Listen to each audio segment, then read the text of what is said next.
Be sure to check out my 6,000 subscriber giveaway. Click on the link above for more information. Hey everybody, it's Victoria Marie and I am back with a tag video. I've been invited by Evie and Caddy over at the Pretty Pattern Paper Playground. I will post a link at the bottom so you can check them out on YouTube. And they have challenged me and other scrappers to answer 12 questions about our scrappy favorites and whatnot. So I thought I would share that information with you. Okay, so I printed out the questions because I'm a type A maniac. So here we go. 3 random facts about me. That's the first question. So I have been in People magazine. I really have. I've been in People magazine, and I think it was in, gosh, I need to go back and look. It was 2009, 2010. And at that point, a lot of publications were doing special interest stories about adults moving back in with their parents as a result of the recession or losing a job.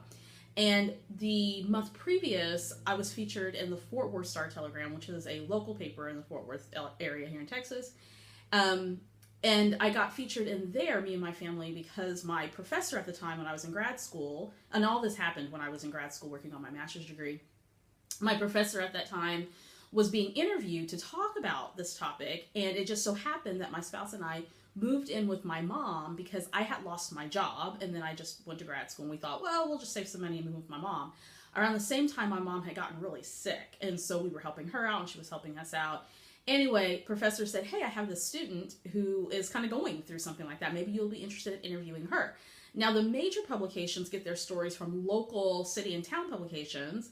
And so People magazine had picked up on this Fort Worth Star-Telegram article, and we were like on the front cover, which was amazing. And so then I got contacted by someone from New York, from People magazine, and they're like, hey, we saw your story in the Fort Worth Star-Telegram. Would you mind being interviewed for this? And so we're like, well, of course, you know. And so they sent out a photographer from New York. They sent out a makeup artist from California. I mean, it was insane. It was like a 4-hour ordeal. And we did the interview by phone, and then they came out and did this huge photo shoot. So I was so not wanting to be in People magazine for that reason. I was like 4 months pregnant at the time. I wanted to be in People magazine for like losing 100 pounds or something, or doing something awesome. Anyway, so yeah, I was in People magazine, so that's factoid number 1. So another random fact about me is that I am obsessed with all things organizational. Now, I live with 2 people who are not, my 6-year-old and my spouse. If I had it my way, my house would be color-coded and labeled and just beautiful. I obsess about organizing stuff.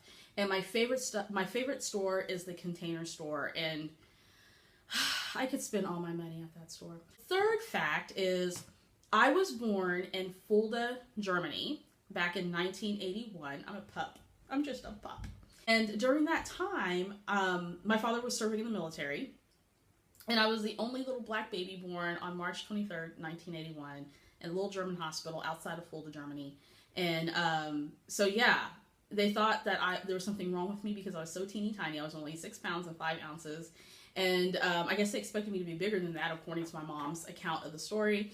And so I was treated like a little princess. I was just really special because I was the only little brown baby in that hospital that day. So there you go. 3 facts about Victoria Marie. All right, so next question. When and why did you start scrapbooking and crafting? So I've done scrapbooking or some crafting probably on and off since I was in junior high. So my earliest scrapbooking was a binder that I put together to sort of house all of my awards and my pictures and stuff from school, and I covered it with newspaper it was like the funny section from the Sunday paper or something like that. And I kept up with that little binder. I was very proud to display all of my little awards and stuff, and I still have it. It's somewhere in storage. I need to pull it out, and it's probably all grody and yellow. I'll probably be find this thing. Anyway, so that kind of jump-started my creative pursuits, and then I would do little projects here and there. It wasn't until about, I guess, 6 or 7 years ago, maybe a little bit longer than that, that I really started getting into scrapbooking. And at that time, I would just go to the craft store and just pick up, you know, random things because I thought it was cute. And I would just scrapbook and not even worry about technique. I didn't know anything. I was so ignorant. I had no clue what was going on. I just put stuff, you know, I just glued photos to paper and just moved on. And then I discovered scrapbooking magazines and my world imploded. And so I started learning more about design and technique and product and that type of thing. And now look at me. I do it for a business. All right, so question number 3. When do you get to craft? Hardly ever. Be honest with you. Since I started Victoria Marie Designs back in May, most of my focus has been on my business and creating classes for you guys. And so, and also along with that, I've been homeschooling. Well, we're stopping the homeschooling. I think I mentioned that in another video. And now I have more time to work my business, and I've decided that I'm going to spend part of my day working on my own personal projects because I just haven't been able to work on that stuff. So I would have to say that there are pockets of time where I'm able to actually sit down and just work on my albums. I'm not filming, I'm not doing anything for my YouTube channel or my classes. I'm just sitting down working on projects. And I expect that time to be increased a little bit once my kiddo's back in school and I can kind of negotiate my schedule a little bit better. In other words, striking a balance between, you know, personal scrapbooking and then doing my projects for my job, for my business. So I don't get a whole lot of time, but when I do, it's a lot of fun.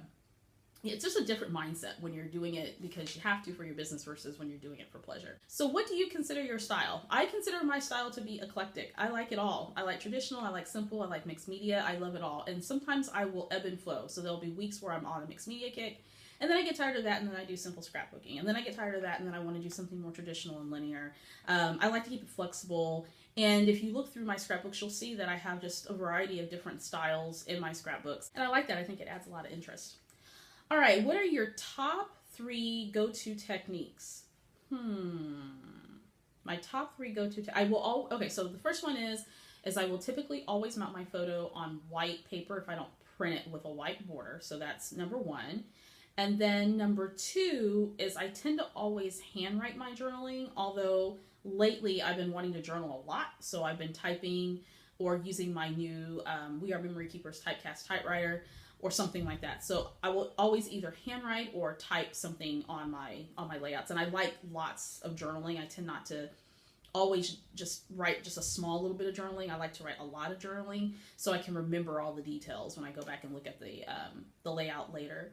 And then I typically will splatter. I'll use mist or something to splatter on my layouts. That's pretty typical. And there's something else I was thinking of. It's like I totally lost my mind. Now I can't remember. Oh, I'm going to add 4 because, you know, I'm Victoria. Why not? So the 4th technique is I tend to layer a lot. I love layering embellishments in paper. So that is always one of my go-to techniques is to layer. So when in doubt, I layer. All right, number 5. What pieces of collections do you always buy? Paper and die cuts.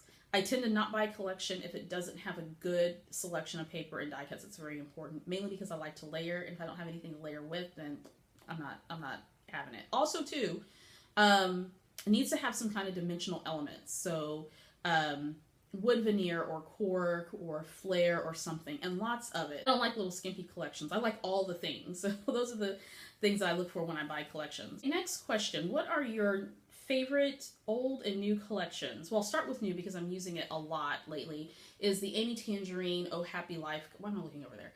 Oh Happy Life collection. Beautiful colors, great embellishments, great die cuts. It's so much fun to use. And then older would be anything crepe paper. And I can't think of a particular crepe paper collection off the top of my head, but I've been using crepe paper stuff for a long time. So anything crepe paper, new or old, I'm on board with. Okay, so what are your favorite essentials? Number 1, paper, really good cardstock, preferably textured cardstock from American Crafts. Number 2 would be embellishments of some sort, so die cuts, ephemera, must have it in mass quantities and lots of variety. And then adhesive, I use Tombow Mono adhesive of all kinds, and I absolutely love it. That's my favorite brand. And then, let's see, also really, really good journaling pens. And I have lots of pens. Like, it's silly how many pens that we have. I probably have a good 100 pens hang out. And that's just for my scrapbooking. That's not for my office stuff. Okay, let's see. Favorite mixed media essentials. Let's see. Definitely mist. Definitely texture paste or modeling paste of some sort. And then watercolors. I have probably about 3 watercolor pans because I love it so much. Okay, so what product is in abundance in your stash? everything. If there's one product, I would probably say it's wood veneer.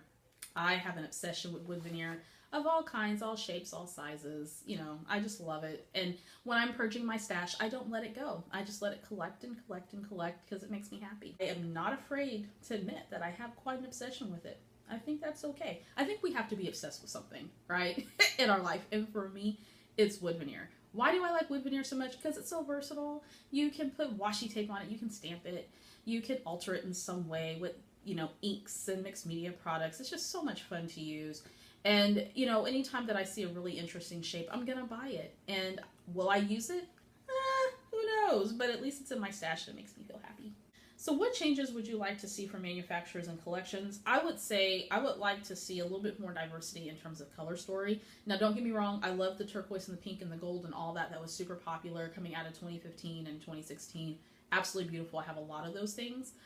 But I would like to see maybe a different color story every now and then. Maybe something with more muted colors or something with more bold colors that's not so the soft pink feminine type thing. And I know those are super popular with folks, but there is a segment of the scrapbooking community that would like to see something a little bit different. So maybe they will take heed and we'll see some new color stories coming out in 2017.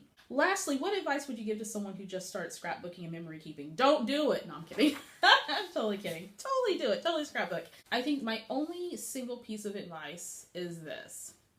Don't compare yourself to someone else. When I first started scrapbooking, I scrapbooked without abandon. I had no clue what I was doing. I just went to the craft store, grabbed a bunch of stuff, sat down, slapped some photos on some cardstock, decorated to my heart's content, and was done with it. And then I start watching YouTube videos and I started looking at magazines and I started comparing my layouts. And there's one layout in particular, it took me 3 weeks to do because I was trying to make it look like somebody else's layout. And I told myself, I can't do that. That's exhausting. And so I knew at that moment that I had to stop comparing myself to other people, particularly at that time when I was looking at magazines or watching YouTube videos. Most of these people had been scrapbooking a lot longer than I have, or maybe not, or they just have a natural eye for it. And I really need to spend some time to develop my own style. And I have done that over the years, and I feel that my style is just constantly evolving. So don't compare yourself to somebody else. Enjoy the process of memory keeping. Enjoy the process of working with all the fun products that are out there. Don't be worried about, are you getting the best product or the trendy product or whatnot? Get what appeals to you. But also, too, be flexible enough in your craft that you continue to learn and maybe gain inspiration from other people and not so much wanting to be like that person or comparing yourself to that other scrapper. All right, guys, that was it. Make sure you check out Evie and Caddy at the Pretty Pattern Paper Playground. Woo! Say that fast 10 times. I'll post their link below. Also, if you're interested in playing along with our tag and you're a scrappy YouTuber, I posted the questions in the description box, and we would love to hear from you. And I'll also post Evie and Caddy's tag video in the description as well, so you can check them out. All right, guys, I'll see you next time.